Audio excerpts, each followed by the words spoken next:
What is up? My name is Cooper Neal, and this is the debut podcast of the We Love Drafts. And I'm going to let my man Jarrett Bennett take it away with what we're going to be about. Yeah. So as you said, I'm Jarrett Bennett. We're both two guys here from Memphis, Tennessee. Cooper's out in Charlotte now, and we love drafts. Big fan of just the concept of drafts. I very much follow the NBA drafts. He follows the NFL draft very closely. We both follow both very closely. We're very in analytics space. We are both major stats nerds. Love numbers. Love just deep diving into random guys from random colleges and random parts of the world. For no other reason, you'll probably never see them again after they're talked about on the show. But hey, we're gonna cover them anyway. Hey, We're gonna Javon have a lot of Carter's still fun. in the league. That's all I want to put out there. Yeah, he is. He's still around. Yeah, And you know what? still Both of you have rocking. Markkanen. Just I not don't with the think we've seen him Grizzlies. yet. So yeah, we'll I be haven't seen him. closely covering. Yeah, day three of the NFL draft is what you'll mostly. This is when you want to lock into this show in particular, or day two of the NBA draft, or just the two-way signings. That is where we will thrive in that setting. Yeah. The Malik Yeah, Diaz of the anything. world, really, you know. Malik Diaz of the world, Sean Yeah. Padua. For Is he reference, actually Cooper is an doing Ole Miss anything? fan. Um, no, God No. no. Okay. Um, Yeah, if you maybe can't tell, once. I'm an Ole Miss fan. Got the Trinidad Chambliss jersey Yeah, back there. I'm a Baylor and LSU fan, so we have a contentious relationship at the moment when it comes to college football. I'm having a great Can't turn a time. hoe into a housewife. No, you can't. No. Damn, And he's you going to be just gone in 5 years, yeah, yeah, he is. whether or not he won a championship. Who knows? But he To might. be fair, he's never been to an SEC championship without Nick Saban or a real championship without Nick Saban, so or Pete Yeah, Carroll. not yet. No, but he did leave his team high and dry on the chance of being there. That's just Lane Kiffin things. Yes, it is. We're But ready for it. He won't hurt I know us. We you can are. change him. That's what we said. That's what we believed after the ESPN documentaries. But no, all Lane Kiffin jokes aside, like you mentioned, we're going to be very much draft prospect based. We will obviously talk about breaking news as it comes, but like that's more or less just generic sports things. We want to be in the weeds here where we belong. So with that being said, we're honestly going to jump right into it. We're probably going to talk mainly the big name NBA guys first because they are about to have a big week. It's been obviously big tournaments last week, but other than that, I feel like this is the time to really lock into certain guys, see what they can improve.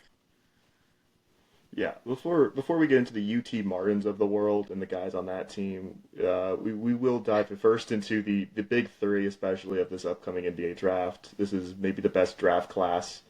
I mean, I talked to an expert, Dan Purcell, who's an old um, president of basketball operations for the Pelicans. He's like, this is the best draft of this millennia, and that Yeah, includes the 2003 draft. Like, this is a crazy good draft. yeah. Cooper I Flag mean, reclassified out of this draft yeah. because he'd be I like think he five or still would have six. been one. No, No, he'd be like five or six in this draft. you Like that think? is he, yeah, like he would not be a surefire number one pick. Like I still the feel like if other the well Mavericks probably could have taken anybody if they were one Mavericks would still, taken, but they well, probably would have taken the Danza. yeah, they would take, That's a Mavericks pick. yeah, they would take Cam Carr from Baylor for some reason. Um, Oh, is he is supposed to be lottery, right? he is now. Yeah, because he's been Hey, awesome. he's 6'5" with a 7'2" wingspan. He could jump out the gym and shoot the ball. So Yeah, and he'll blow like we just saw a guy with like right. 6'8", 7'2" wingspan jump from potentially going back to college to top 10 pick in Cedric Coward. Yeah, So like those types of guys the NBA will look at and be like, yes, that guy can plug a yeah, role right away in the league. And those guys, there was like the list of guys of wings with like a 7'2" wingspan or higher. They're never a miss. They're no, NBA players at the minimum. They're stars at the maximum.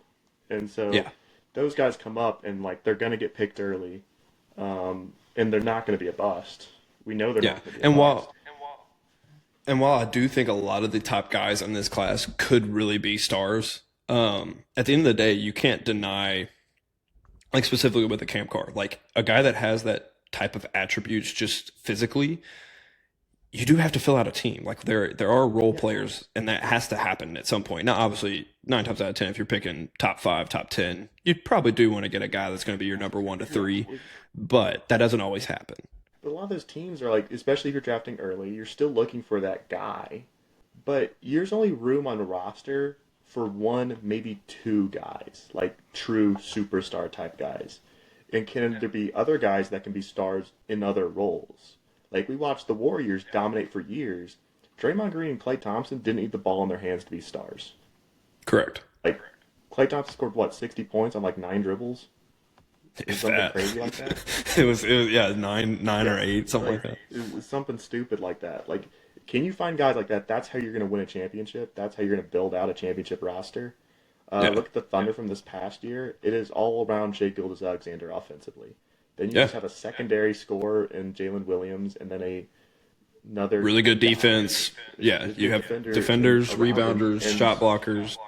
yeah, you have to fill out a roster. So once you get outside surefire stars, there's going to be teams picking in the lottery this year that are going to be looking for 3 and D role players who can plug and play right away and just help them win games.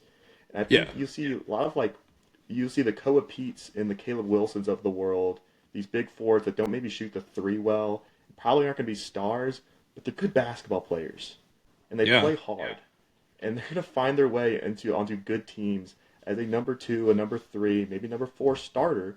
But a starter on a playoff team is more valuable than some 25 a game score on the worst team in the league. Shout out Cam yeah. Thomas.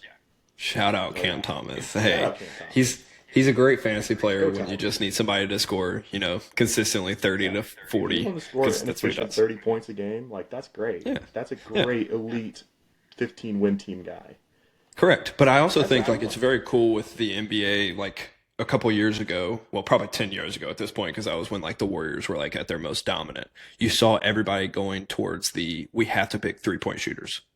Yeah. And now that we've been on this run of Nuggets, Bucks, obviously the Thunder last year. Now we're getting to the point of where, okay, they have one really awesome basketball player, and let's put a bunch of players around them. Yeah. And now it's more defensive oriented, long, lanky defenders, because that's The what the Thunder have. the heliocentric style now is taking over the league, which is, and especially like you got to have 5 guys who can play without a star on the court too. So what the Thunder have done is everybody on that team can put the ball on the floor. They don't have to be elite shooters, but they can shoot Yeah. and they can drive I and they mean, can look at a guy score, like AJ Mitchell. and that's what they can do. AJ Mitchell, Aaron Wiggins, like those guys make an Yeah. impact just because they can put the ball on the floor and they can score. Yeah, and they're not You scared have to to either. guard I them. feel like that's a really good environment that the Thunder have built now, is where like Yeah, they've got so comfortable in their system that it makes you just play free. And I feel like that's sometimes where a lot of NBA prospects fizzle out, is because they don't feel free enough to play the way they need to. yeah. You see, like I think Jonathan Kuminga would be a great example of that. That guy can do a lot of things on the basketball court, but he's stuck trying to fit into the system. And he's Yeah. probably not a guy. He doesn't shoot really well enough to just put on the perimeter. He doesn't really get his own shot well enough to be the number one guy. I don't think there's any Yeah. world where he's a number one guy in the league. No. But as good of a Maybe player, he's maybe a a better three. player. Yeah, exactly. He's a better player than Lou Dort. Straight up, if you played him one on one, Kuminga would kill him. Yeah. Lou Dort can find a role on any team in the league because he's going to defend and just shoot wide open threes and be Yeah. more effective And than Jonathan Kuminga is. make them at 35 to 40%. Yeah. Maybe a little lower than that. But Not 40, but teams are going to take swings a lot of times on stars, but you'll see a lot of the best teams, especially guys who've already found their guy, they're going to go after these wings who probably a lot of people are going to have mocked like late in the first round will suddenly be going in the lottery, like Cam yeah. Carr.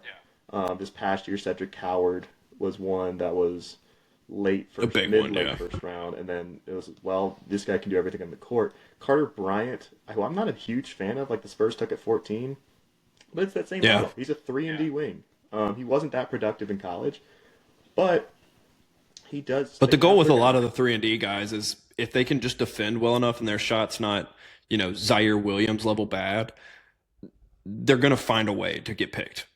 At least in the Exactly, first. I mean, the first top because 20 you know they can picks. play, Yeah, right? Like if you can play defense, a coach is going to put you on the court. correct. And I think you see a lot of those guys develop. Like, I think the guys that don't develop are often the guys who don't guard because coaches don't put them on the court, and therefore they don't play, so they don't develop. Yeah. Right? Jalen And I Wells think has they'll taken a only massive step this year because he got on the court for defending, and now has become a better offensive player because he's on the court a lot. Yeah, and now we've actually Gigi seen his Jackson shots start doesn't falling defend. again. Yes. Gigi Jackson doesn't defend, doesn't get on the court, hasn't developed since his rookie season. Yeah, because the only reason he got on the court his rookie season was out of necessity because we had no other players. There's no players on the team. Yeah. And I think the only one that breaks the mold of that is a guy like Matisse Thybulle. Yeah. Like his defense was absurd, but the shot just never developed, and you just can't put a liability out there. And sometimes that's going to happen is they just can't. They're just not a good enough offensive player. And sometimes it takes a while. Chris Dunn was that guy for a long time of like, he's one of the best defenders in the league, but he can't be on the court because he's bad offensively. Thankfully for his sake, he found his way to a system where all they value is defense for the Clippers. Yep.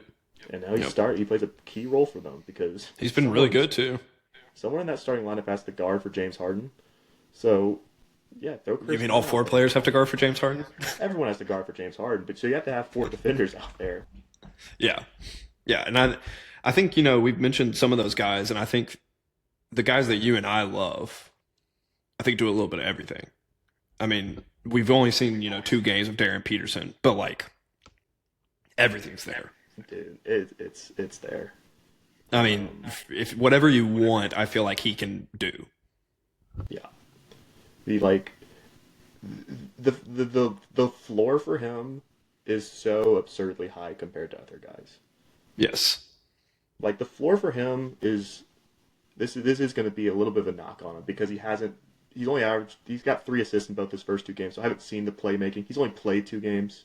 My Yeah. floor for him right now is Jalen Green, which That's I not a think he's knock. bad. I feel like Jalen It's Green's not still really a good not. NBA player. Jalen Green can be a 25 a game guy. The problem is he's an inefficient 25 a game guy, and he doesn't Yeah. really help you in any other way on the court. Now, Darren Peterson is a better defender than Jalen Green is. I think he's a Yeah, better well, shooter that's than not Jalen saying Green much. is. So, no, it's not. It's saying the bare minimum actually. But Yeah. he should be better than that. And that guy just got traded for Kevin Durant. So, if your downside for a pick is they can get you Kevin Durant or a Kevin Durant level player in a trade, like That's not a bad thing. ridiculous. That's pretty. Yeah. That's a pretty good pick.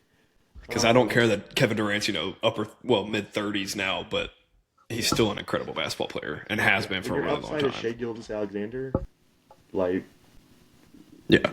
you're I do appreciate you're the that you number went one. Shea Gilgeous and not, everybody's comparing him to the new Kobe or D Wade. I feel like we give out those comparisons like candy, and it's hard to live up to. Because also the game's different. So I Yeah. compare him to that guy. Like those guys sought out mid-range jumpers.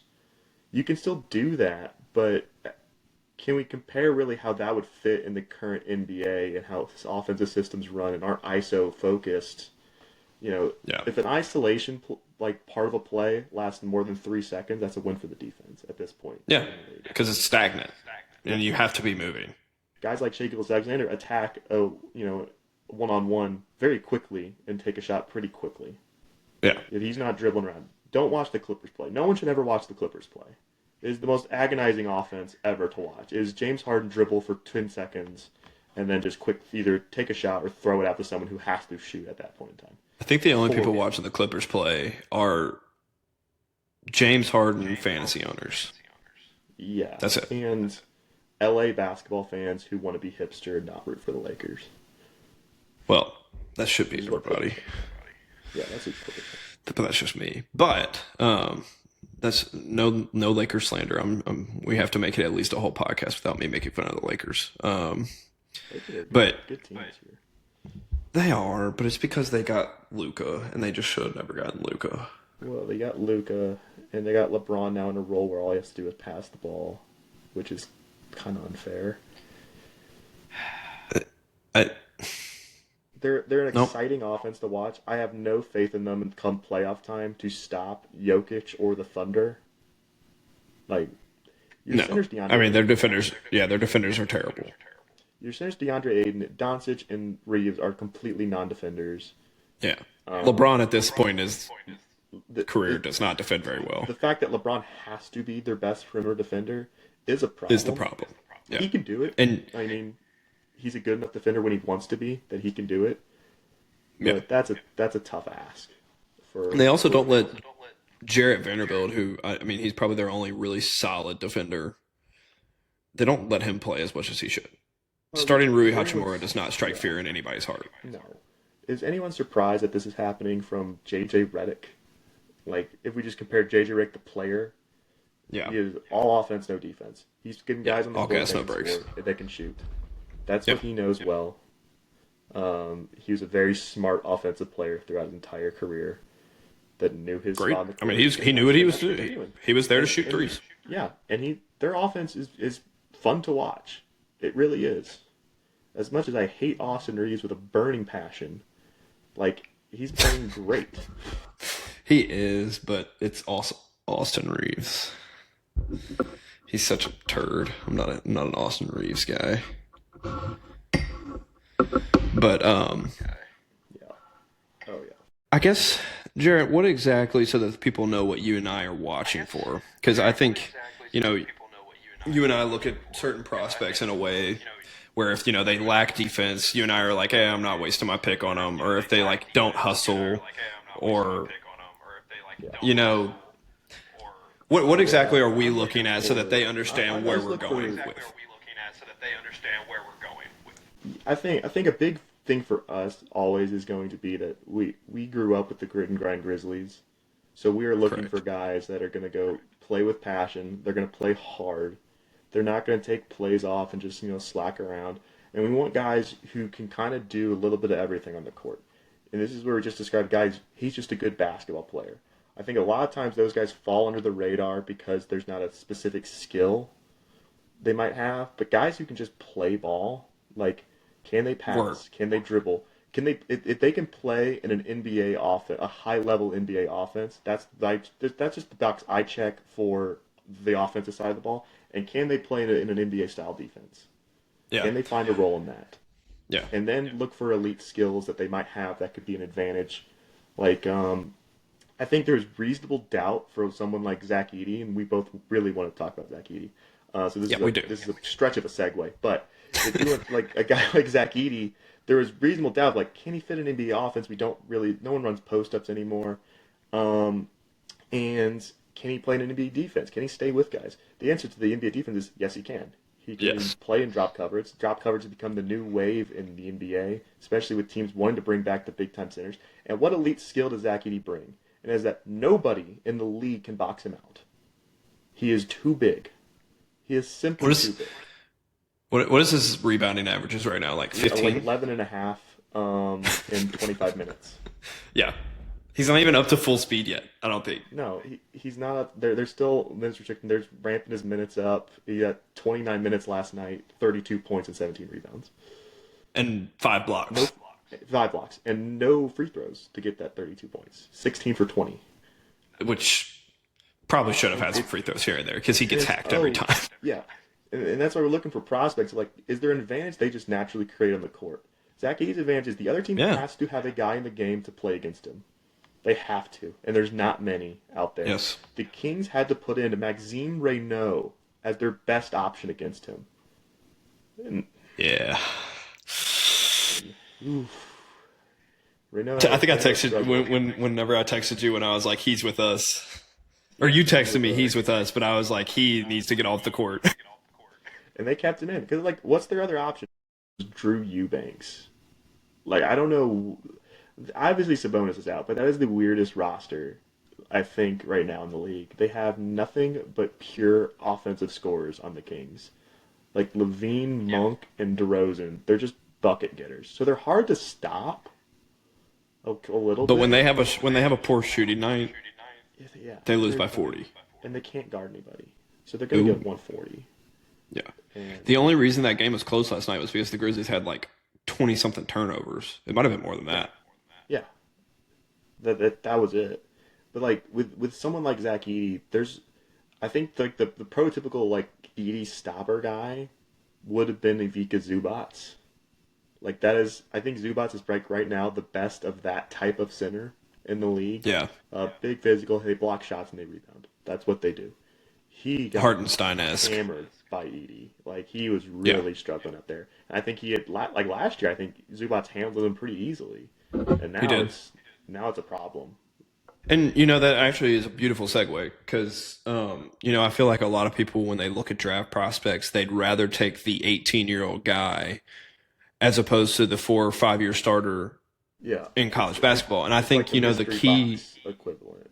yeah, exactly. And I think the key to a guy that's been playing college basketball for a really long time is something that you always preach when you and I are just talking about it is the fact that you have to steadily get better. Yeah, You cannot be a Matthew Morrell and get worse as yeah, you go in your college career. exactly. Because if he had left as a freshman, he would have been a two-way guy, but I think that would have been better for him Yeah, than keep going back to college and then your 3-point shot is steadily going down. You're still a really good defender for college basketball purposes, but you never get to the free throw line, like that type of thing. Like that's how a prospect tanks their value versus like a Zach Edey. He continually got better, and he continually was so dominant that it was just impossible to stop him. And while yes, there's this fear of like going to the NBA, and there's not really that style of NBA center anymore. He is taking a leap from year one to year two that I don't even think Grizzlies fans thought was going to happen. no, absolutely not. I mean, as NBA teams are going to chart their development. Like they're Yeah, going to look at freshman year and is it going up? Like are they continually getting better? If they are continually getting better, you don't really care that they're fifth or fourth or fifth year guy. The Grizzlies are the like team that really goes after upperclassmen, and they like Brandon Clark was that way. He was a fifth year guy, but he was taking like major improvement every year. So you're betting on that improvement continuing. You're just betting on the trend continuing. Every team is doing that. Desmond Bain the same way. Got better yep, every year. Draft yeah. him. You look and see what happens. Um, I think I look at And a I guy do like think Mark like this. Sears. Yeah. Yeah, go ahead. Uh, No. Mark Sears. I Mark think he's a Sears. great example. 2 years. If he came out as his junior year, he was almost Player of the Year. He would have been a Hmm. first round pick. He chose Yeah, to stay in. He got worse.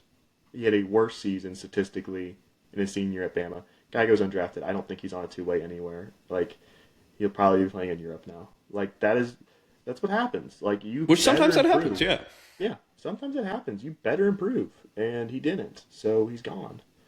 yeah. Versus like Teams teams aren't going to waste their time on a 22-year-old that's plateaued already. exactly. And I think there's not. I feel like this is very much a young upside draft class. Like I mean, there is a lot of The freshmen in freshman here. class is insane. The only like older guy that I can think of off the top of my head is like Yaxel Lindenberg for Michigan, Yeah. and a guy like Bennett Sturts for Iowa.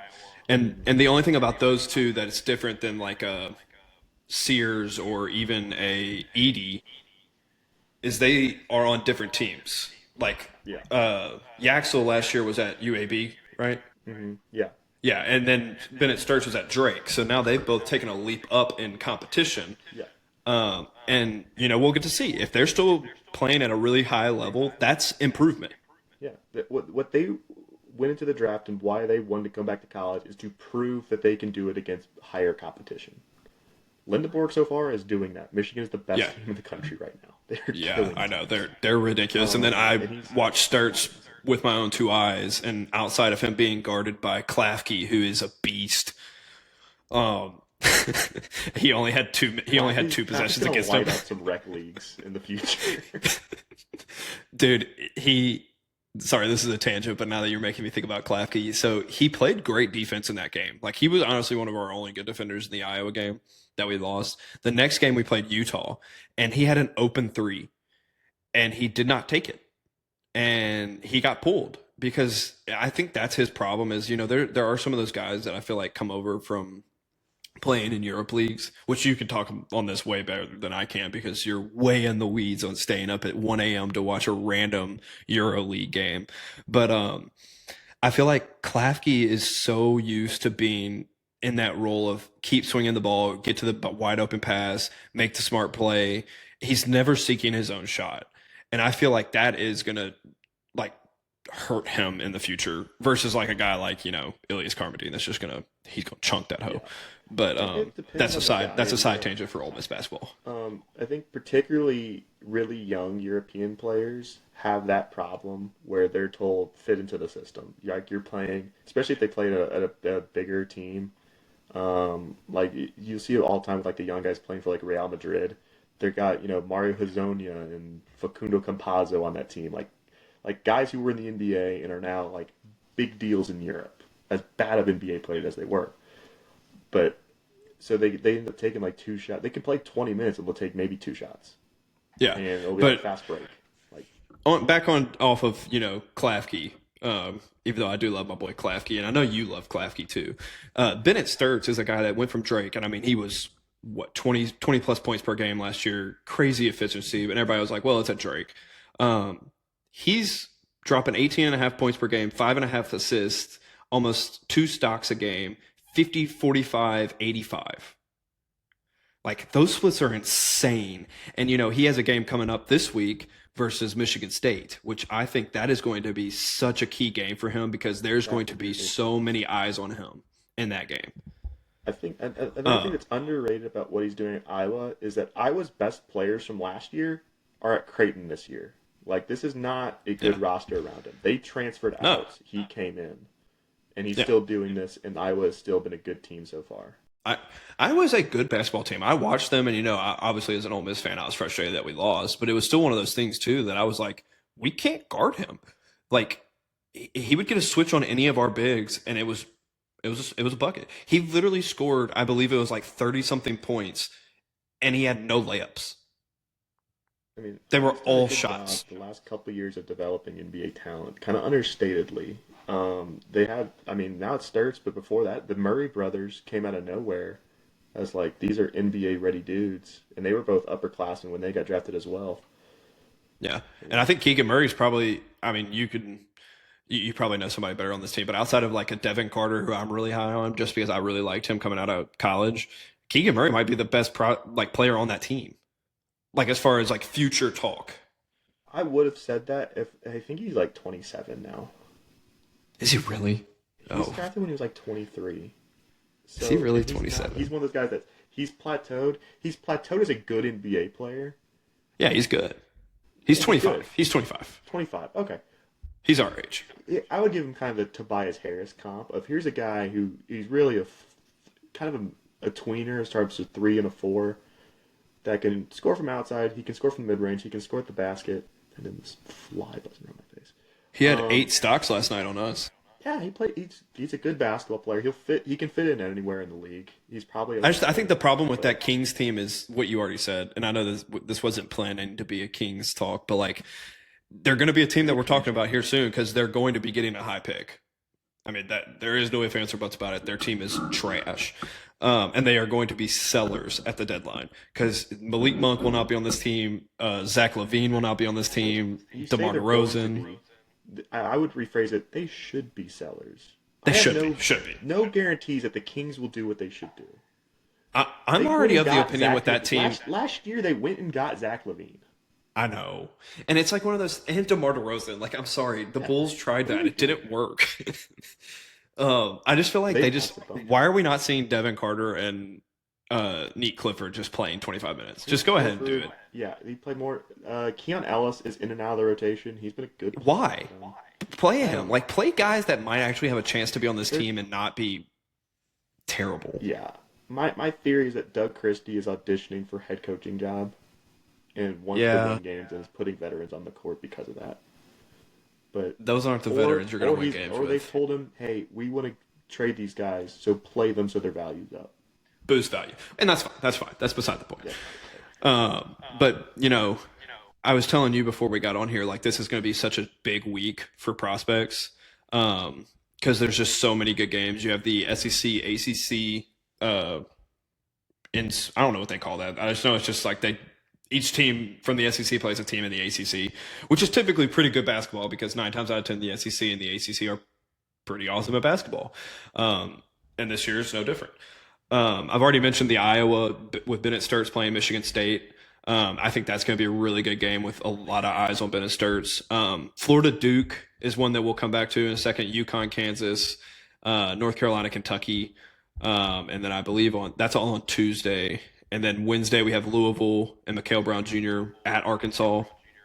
Clemson, I don't know if they have any guys, but Clemson's usually a pretty solid team. They play at Alabama. They're a So good I feel like program this is to such a get good into. week for prospects. Yeah, I mean it's going to be huge. I just That know that Florida Duke game's the one that like that's going to be the big test because like we're looking right now early in the year especially at the big three prospects right now. Like we're looking at Devanza, Peterson, and Boozer. That's what we're looking at right now to get a feel on those guys. Um, Boozer being the main one, he has been the number one player in college basketball so far. yeah, it's If not you're a betting close. man, which I know you are, you should be betting on Cam Boozer to win the Wooden Award. The numbers are crazy right now. It's That already guy's happened. 22, 12, 4 assists, like 4 stocks almost, with like barely any turnovers on good efficiency. Like it's not close at the moment. But he has struggled. He's had 3 real games so far, and the first two against it was against Kansas was one of them. I forget. Texas was the other one. He struggled in Texas. those games, and you watch it and you can see why he's dominating lesser competition and struggled against those two teams. Is he just kind of really try to play bully ball and get bailed out by fouls and stuff like that, and will just jump into people and flail and throw stuff up. And good teams with good defenders just they play him straight up, and it's just a missed shot. It's just not good basketball. Now, I think the biggest game he's had so far was that Arkansas game. Arkansas That has Arkansas veteran game was bigs. huge. Trevon Brazile has been in college for a while, has been on draft boards for a while. He's another perfect guy who's never improved, but Yeah. is a solid veteran center now in college basketball. That's a 6'9" and can move, and he dominated them. 35 He points cooked them. on yeah, he was like 12 of 18, something like And, that. and I think too, like, because you and I both were like, he's relying too much on brute strength, Yeah, which you can do against certain opponents. You really can. But like in that game, I texted you, I was like, this is a post move clinic. yeah, He was drop he stepping, he was hezzy spin, he was doing this. I mean, and he was getting fouled and he was making the shots. yeah. Like it was an awesome game for him. There is a world right now where Cam Boozer goes number one overall, Very or much we so. look back and Cam Boozer should have gone number one overall because he's difficult to stop. Like Yeah. there's not going to be many guys. There's very rarely guys like him that are true power forward center types that can shoot the ball as well as he does. That can And he drop has to a the nice basket and shot. put him. He's got a The decent. He's form not is really. beautiful, He's got a good form. Like he's shooting 39% from three right now on four which attempts is per game. He's a better shooter than that's fine. Devanza right now, Yeah. and he's the best passer out of that big three at the moment. He's the only one that's leveraged his scoring ability to play make for others. And part of that is because he's playing at Duke, and there's just a lot of guys out there that can hit shots. So, but that's the easiest translatable skill is if you're looking for a heliocentric offense, which we talked about, is like that's what NBA teams run now. Cam Mm-hmm. Boozer is a guy that can be the number one guy in that. That's what he's doing in college right now. Kansas didn't really do that with Darren Peterson in the 2 games. It's only been 2 games. The Yeah, Bands and now I is think that playing. is the thing. We've Yeah, missed out on some Peterson stuff. yeah. But Devances has not been the guy at BYU. Richie Saunders has been their best player so far, and Devances has been Yeah. really good. I think DeBance Is is he? awesome. I think he's awesome too. But is he a number one guy in the league? I don't know that he is. I know he can be. He'll fit in wherever he goes. I'm confident in that. He's a good player. He's a freak athlete. But Boozer's the best playmaker so far out of those top 3 guys, and I think he's the biggest natural scoring threat. The Yeah, obvious comp for him is Paolo Banchero, I like and it. I was going to mention he like a is Shangoon-esque. Shingun-esque. I know you don't Yeah, love Shangoon. that's a good comparison too. I think he's more athletic. I think he's more athletic, but he's also more physical. Like He's I even just more feel like and he's Shingun's physical. Shengun But is physical, but I feel like he's I feel like due to his athleticism, it allows him to have an extra level of physicality because he knows, okay, if I feel you putting all your weight here, I'm just going to go this way. And I feel like he's found such a really weird niche for his yeah, size. he really has. And like I think Bankero's the easiest comp we can make at the moment because of Yeah. them both being Duke guys. I think they're similar size. He has been better than Bankero was at Duke so far. So if we're looking at a I rich don't even man's remember Bankero, Bankero that much. he was good. He put up really good numbers. I just But remember you the know, there's sweating thing, like where they had to find like a new Gatorade for him. That's all I remember about Bankero in college. he had a weird run. That was He Shire's did have a first year, weird I run. think. Which I forget has he been there for, is that 3 years now? This is his fourth? 3 or 4 years now, something like Yeah. that. I like him. I don't I like dislike him. Shire. I think he's a solid coach. Um, Yep. but like the Boozer's just one of those. I've seen enough now where I'm like, he's not going to suck. I'm No. confident he's not going No. to suck, and I'm pretty confident he's going to at least be a one or a two, number one or two option on a good team. Yeah, I agree. And Because I think I think because of that, and granted, we haven't really seen BYU and Dabansa in like a game that's going to have a lot of eyes on it, and it's going to be like high level competition versus high level competition just yet. I think if you were picking today, like if say the NBA draft was today, I think you have to go Boozer one, and then you can have the you, debate of two or three. I think you have to take him one right now. If you were drafting today, just because Peterson hasn't played, like primarily that's the main reason. But also you have to be a playmaker now as a top star, and he's the only one that's shown the ability to truly do that so far. Yeah, Um, which I think is such a key thing for bigs now too, because I mean we've hit on this for 15 minutes now. Like the NBA has gone away from certain centers because you have the Jokic's of the world, you have the Shanguns of the world. Draymond's not really a center, but he is for that team. yeah, You have to be able to pass. Like even Steven Adams when he was with the Grizzlies, I feel like an underrated quality that he had for our team was the ability to pass. because You have if to be you're able to set big, screens and you have to be able to pass. if you're big, one they're doing a lot of that short roll and getting them into the floater range for a big man, which also if they throw a in on that, you throw a lob or you kick it out to the perimeter. That's what Jokic kills people with that. But there's also the think of if you're a post up guy, if you're a really good post up guy, teams are gonna start double teaming you. So can you Jaren pass Jackson out of that Jr. and make plays up? Jaren Jackson Jr. can't, and that's why, He that's why cannot. he's really struggled with double teams. He prefers more spinning into the double team to get it stripped from him. That's his signature move right now, Or get an offensive foul. or just elbow a dude. Like yeah, Yeah. Love um, Jaren. Edie's only averaging zero point 0.9 assists per game, but he actually does pass out of it. He just doesn't get the ball that much. And I also think like when he does pass out of it, 9 times out of 10, it's going to a Cam Spencer who immediately passes it to somebody else for an open shot. Yeah, exactly. Like the way the Grizzlies system is running right now is to keep the ball moving. Um, passing out of the post has never gotten centers a lot of assists. It does produce a lot of hockey assists though. A lot of buckets are created off of it. Um, Yeah. so I would hazard a guess that if we pull up, I think someone does the hockey assist numbers for 2K basketball. Like does. 2K does. Well, it's because like I don't. Granted, I have not played a 2K game in like depth since Yeah, they do the 2K14. pass to assist on. The pass to assist was my thing. Yeah, I mean, I'm sure there's a lot, and obviously you have to be a good screener as a big man now too, Yeah, correct. and you have to be a good screener as a player now. Period. Yeah, I was about to say in general because there's a bunch of back screens to One get through certain five people set open. screens now, Yeah, and if you can't do it, it's hard to run sets with you. yeah, You have to be and able to you do a don't get to switch. play. Yeah, you don't get to play if you can't set a screen, or you have Yeah. to be Jaren Jackson Jr. if you can't set a screen. You have to be an awesome player still. No, I'm gonna Jaren keep has happy succeeded thoughts. in I'm in spite a of good so mood. much problem with his game. Yeah, yeah. For a And guy despite the fact that he that doesn't is rebound, that doesn't set regressive. screens, that can't play through a double team, that can't pass, Yeah. he's an all-star. Heck, he was one vote away from All NBA last year. Yeah. in spite of himself. Man, thank God he did not get all NBA and we had to pay him more. Happened. Disastrous. That would have been brutal, especially with the way he's played. I just think he needs to go back to 13. Yeah, eight, I think that's eight, it. 13. I think it's all mental.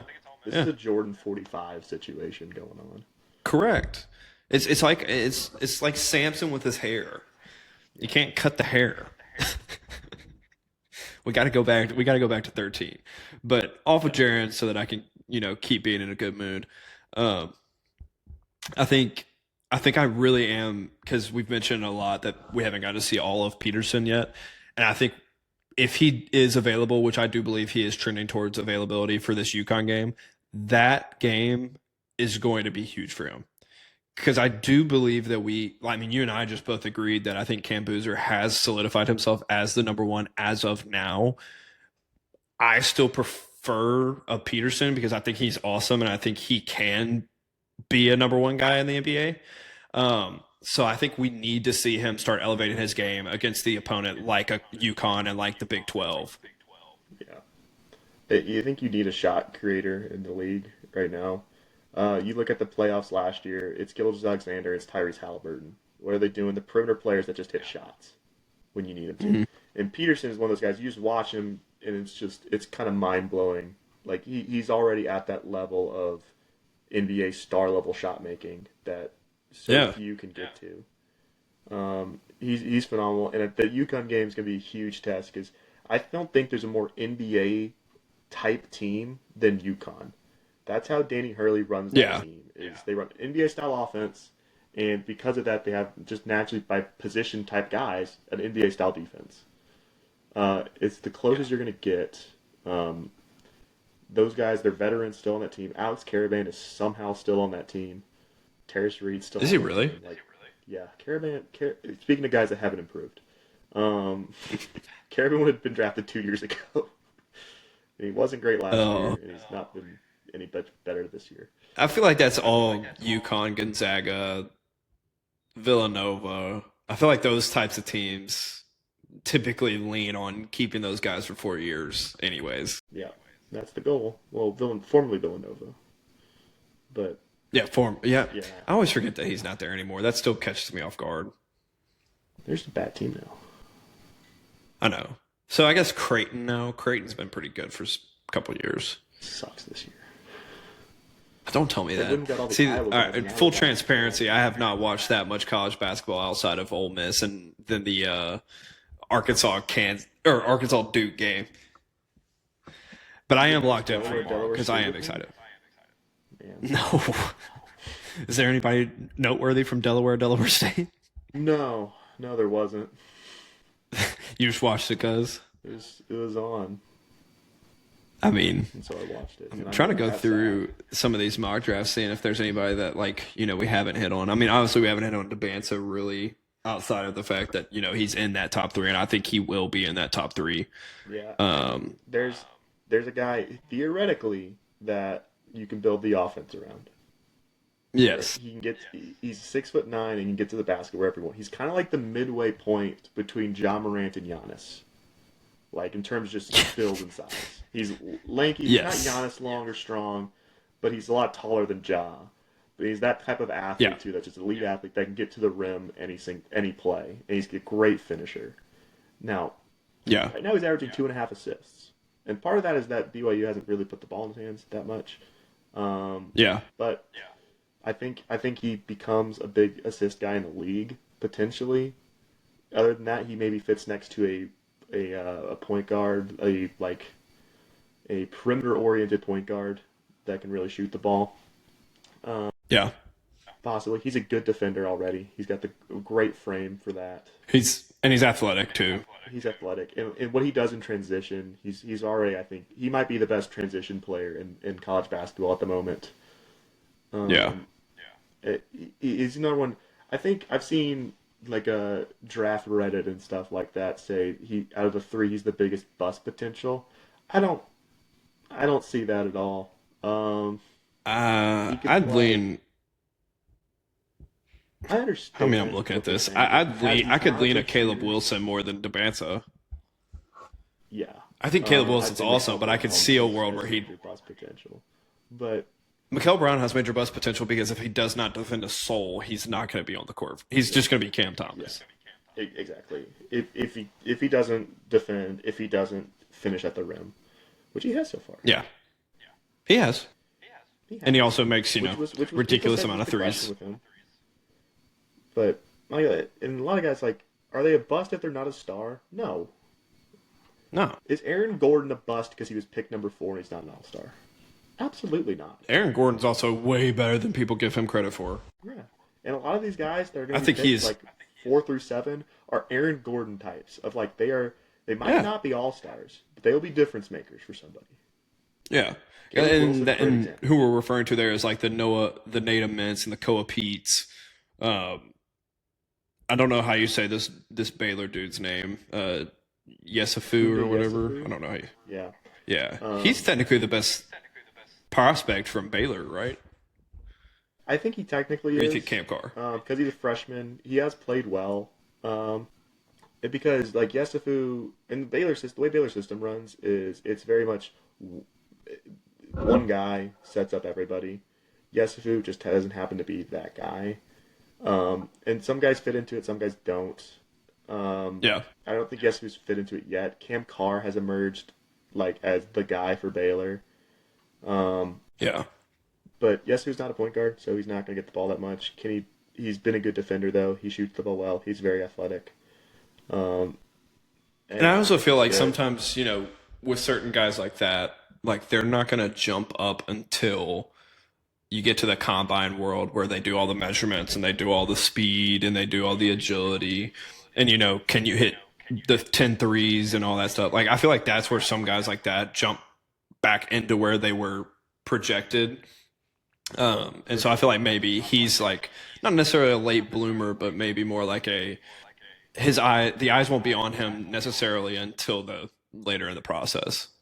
For sure. And maybe he falls. Jacoby Walter was like a Baylor guy that fell just because he didn't have the ball in his hands. He was like Yeah, top 5 protected going into the season. He got drafted 19th. yeah, Um, and I can see he's that been happening to good. Yesufu. He's been good, and he was good at Baylor. He just didn't blow anybody away. And that's going to happen with some prospects. Is they were great in high school, and they checked a lot of boxes as far as prospects, and then other guys just passed them because these guys seemed like more of difference makers than they seemed like a difference maker. Um, right, a guy who could be the next Contavious Caldwell Pope is going to be attractive coming out like, oh, he shoots well, he defends well, he's athletic, and then you realize, well, he's Contavious Caldwell Pope, he's a role player. So KCP was still taken in that top, wasn't he? KCP was taken in the top Eight? 10. He was Yeah, eighth. Yeah. yeah, Um, out of Georgia. yeah, it was a good pick. I mean, Yeah, turned no, out a and good player. he's Plus, had a actually allows career him and he's been on to a do championship winning anything for the team. Pistons. Yeah, he didn't do anything for the Pistons, so it's a lousy pick. That's the thing. If we get For into the like no. who's actually a good pick, it only matters what they did for your team. LeBron is not the greatest number 1 pick of all time because what he did in his first run with the Cavs was basically nothing. Didn't win Yeah, anything. and then he went and was Hakeem awesome. Then he Olajuwon and went Magic back to the Johnson are the Cavs. 2 best number 1 picks ever because they just won Yeah. championships for their team. They never left. It's that first run. That's all I count for it. Tim Duncan's the other number Would 1 you? pick. So with that, you're telling everybody that you value loyalty more than you value anything. Yeah. Which technically, we could jump back to what we talked about when we first hopped on, which was Lane Kiffin, and you're just not going to get that with him. So I hope you heard what you said here, because No, I I will did. send you this exact He'll be thing. loyal to us. For sure. No, he He'll be loyal won't. to us. Why would he? The second Kellen DeBoer gets fired or leaves, Well, he's did it? gone. Yeah, it's the Arrested Development. It's like, did it work for them? No, it never works. Somehow It these never people worked. delude themselves into thinking it might work for them, but it might work for us. It might work for us. Speaking of, we're not going to talk about Lane Kiffin, but we can kind of transition to college football, which I will. We're not going to talk too much about college draft prospects today because I just feel like there's still a lot more to go. Not necessarily football season, but just we don't really know who's going to be going to the draft that are lower or that are not as seniors. So there's not really much to like talk about. I mean, we could sit here and talk all day, but it's going to be mute if they don't end up going, which I do think that's going to be the case with a lot of guys in this run. But You also don't know the obviously, sense of like who's going when until the draft order comes out because football's so position oriented. Like there'll be guys that could be mocked right now. Oh, they're the third best safety, and three safeties are going to go in the top 15. And then it becomes, nah, that guy's actually not going to be in the first round. Different position changes, position needs are going to come Yeah. up, and Yeah. they might not come out because they're not going to be a first round pick now. So it's all Exactly. kind of a crapshoot right now. Exactly. I mean, I could sit here and tell you Caleb Downs, Arvell Reese, Ruben Bain, Jordan Tyson, Carnell Tate, all those guys are going to be first round draft picks, and they're awesome football players. I just couldn't tell you where they're going to go yet. And I mean, we could sit here and talk all day who's probably going to get the number one overall pick, but I just feel like that's not worth it. But I did want to throw it at you because we are about to we're on the eve of our first true college football playoff. Like, we're probably going to know exactly what some of the matchups are going to be. We're going to know who's going to be in, like, IE and Ole Miss is going to be a really key point because it's going to be first ever time where a coach has left before Yeah. your team's hosting a playoff game. Yeah. So that's going to be the interesting one, especially if the weird scenario breaks down in the conference championships, which is BYU and Duke win their games. Then you're going to get two group of 5 teams. That means you have to kick out one of like Bama or Notre Dame, Oklahoma, and then you can't kick out those teams. And my first one I looked, I was like, oh, they might bump Ole Miss down. And it's not right. It's not justified. But no, and I think I was in the weeds. Like, obviously, there's at least a reason for it. It doesn't have to be a good reason, but there is a reason for it. Yeah, and I was, if the crazy scenario happens, which he's referring to, if BYU upsets Texas Tech, which wouldn't move Texas Tech. I think Texas Tech's still a top 5, top 6, just because of what they've done this year, and they already have we whoop BYU at home like a drum. So I think that one's, but the Duke one is interesting because let's say there is a world. Well, yeah. But if there is a world where Alabama does lose and they are sitting at 10 and Duke somehow wins, let's say Tulane handles business, James Madison handles business. Yeah. That would have an 8-5 Duke not ranked, and a James Madison ranked and a Tulane ranked as the now higher of the Power 5 or top 5 conference champions, which I think there is a universe. Yeah. I think there's a universe where in order to eliminate their transparency with like proving that head-to-head matchups actually works, I think the teams that are at fault if that happens more than Ole Miss is like a Notre Dame Miami. Yeah. Because I think they have Notre Dame higher than Miami right now, despite the fact that week 1, Miami beat Notre Dame. I think they basically showed their hand, which is that week 1 and 2 don't matter. They don't. Correct. We're going to look at the records. Correct. At the end of the season, and we might split some hairs on it a little bit, but crazy things happen those first couple of weeks. Notre Dame lost to Northern Illinois last year, early in the season. Like they weren't. That game doesn't matter. By the end of the season, you're looking at like, well, Notre Dame's still a top team in the country. They beat everybody else. They dominated every other game. They got caught early in the season. That's what the narrative becomes. Yeah, and I mean, I think if you also look at like Texas, like their argument right now is, well, why did we go play at week 1 at Ohio State? Yeah, it feels wrong to say, oh, let's just throw that game out, but you kind of got to throw that game out. It feels like. And I also think if you replayed either game, like Notre Dame at Miami or Texas A&M at Notre Dame, I think both of those games are drastically different now. Yeah, they lost by a combined 4 points to Texas A&M and Miami. Like they're in. Like that's early season, very close losses to good teams, to teams that are in the playoff hunt right now. So, like those 2 losses don't mean much, and you still rank by losses. Ole Miss only has 1 loss, and this is just to mention, like, this isn't to say, oh, let's throw Ole Miss out, but would you consider Texas's loss to Ohio State in week 1 by 7 points to be worse than Ole Miss beating Washington State by 3 points? right? And I mean Like that's a good point. like you just looking at non-con games, and they played a really tough one. Ole Miss played an easier one, and which is actually more impressive? I'd Yeah. I'd say I'd lean the Texas game, but you can't put Texas over Ole Miss. Ole Miss had 2 games better record than them, so Well, they're in. that and I think with it, Washington State, like honestly, now that I've had to watch them a couple different times, they lost by one score to both Ole Miss and Virginia, who are potentially two playoff teams. And then they went and played James Madison, and James Madison had to have a walk-off touchdown run to beat them. That's three potential playoff teams that Washington State played. So like that's a pretty impressive like team, despite the fact that they lost those games. They were a much tougher out than I think most people were predicting. Yes, they are. Now I'll also point out a 5-point win over LSU at home. I'll point out Yeah, a 4-point win over Arkansas at home. But yeah. was it 4? It was Everybody 4. won by four or less. Yeah, like Actually, and we won it by just six because I was nervous that they like were going to score and beat us by one. yeah. So it's like strength of schedule matters a lot, and Yeah, there's no fix to it. You either like Ole Miss had an easier schedule than Texas. They did. But you can't then say, well, they would have lost if these games. They can't throw yeah. hypotheticals into this situation. You can only take what you And you saw. also can't fault a team for going 11-1 with the schedule that they were giving. Yeah, you can't. And their one loss is at the team that's about to be number three. Yeah, and they have a road victory over another playoff team. So Yeah, and outside of a garbage time score, they won by two yeah, scores. teams perform differently against different levels of competition.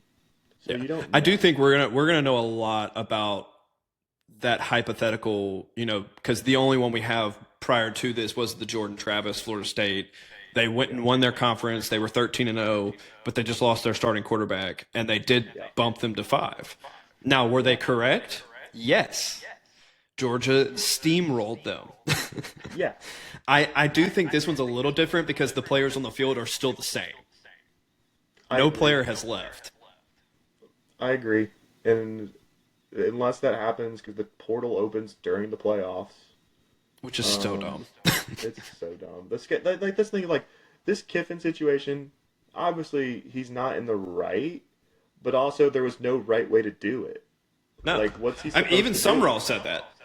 Yeah, Summerall was like, why am I fielding calls when we're trying to play the playoffs? exactly. Like, Like, and I, obviously, like he tried to do everything in his power to keep coaching at Ole Miss, but Ole Miss also can't let him do that. you can. They can't. So it I was a mean, he would no-win have been situation. actively recruiting our players if he hadn't already been doing so. He probably, And he would have actively been recruiting our coaches. yeah, which he did. And Yes. I have heard that he has stopped recruiting for Ole Miss, like as back to the Florida game. He had already stopped recruiting for us. So I mean, it's one of those things that I don't. I was happy that Keith Carter did it the way he did it. I do think Lane made it messier with all the PR Probably. stunts. Probably. Like Well, everything was a PR stunt. Lane being Lane, it's always going to be that way. Correct. And I think, But I think my thing as a fan, if you had just left, if you had said prior to the Florida game, "Hey, I went and visited Baton Rouge. I'm taking this job," and we had said, "All right, look, here's how we're going to do this. We're going to let you coach through till the Mississippi State game, then you're gone." And I think if we had just done that 3 weeks ago, to where we could have actually had a coaching search. I mean, I think they probably might have still ended up with Golding based on the way that they're talking. Because it sounded like they made him the highest paid coordinator anyways for a reason, because they wanted to keep him. So I mean, I can see that world. We're gonna find out now. So we'll see how the offense is because the defense, to me, has been mediocre throughout the year. I don't yes, know if but they're they have gotten so much better. they're better. They have They're good. steadily They were good improved enough. every The week. offense they're good enough for the offense. Now, is the offense now going to be good enough for that? We'll As long see. as Kiwan doesn't go. If In part, those scripted Lane Kiffin drives aren't going to be there. So we'll see. yeah, uh, I'm not sad that Charlie Weiss left. Anybody that thinks that he was a bigger loss for us than he was is incorrect. Lane made the play calls. Charlie Weiss did nothing. So I do think Lane is going to impact the offense, but I think as a whole, I'm not saying I'm not saying this as like we're about to go on this championship run, but I do feel that this is about to fuel us in the same way that Ohio State losing to Michigan last year did. Yeah, I I think agree. that fueled the fire. I think all of this being blown up in proportion the way it was via Lane, um, I think that has motivated a lot of our players. My conspiracy Um, that Ole Miss has purposely framed it the way they have to put all the blame on Lane to fire up their players for this. Probably, and I mean, do what you got to do. Because why Um, would anyone not believe them? It's Lane Kiffin. yeah, yeah. I mean, I'm not saying I disagree with your theory. It's probably very fair on both sides, but I think to a point they really did want him to just give an answer a long time ago. Oh yeah, Because, and I heard it from some people that are pretty in the know, Ole Miss journalists type things. They said he came into this year really anticipating leaving. Like they knew that Florida was going to be on the last leg. He didn't think LSU or Bama would be available, yeah. but he definitely knew that Florida was going to be available. And I mean, he, I do think there's a lot to the theory that when he took the Ole Miss job in the first place, it was a he was stepping stone. hoping that someone like LSU or bigger school was going to offer him, and they didn't. And now that he had that opportunity, that he was always looking to move up to a higher. I don't want I think the thing that blew up in his call face him the money. most was the fact that we were 11-1 about to host a playoff game. Yeah, that's why he stayed. If I you're think if 10 they and 2 lost the and you're game, not in the playoffs, he's yeah. leaving and he doesn't care. If they lost a game, I think he was going to be like, "Cool, all right, I'm taking this job." By the way, Yeah. I think Yeah. he kept being like, "All right, I don't want to just." And credit to him for continuing to win games, Yeah. but yeah, It will be very interesting to see how this playoff committee, because I think they don't know their butts from a hole in the ground anyway. So we're about to see if they know football at all.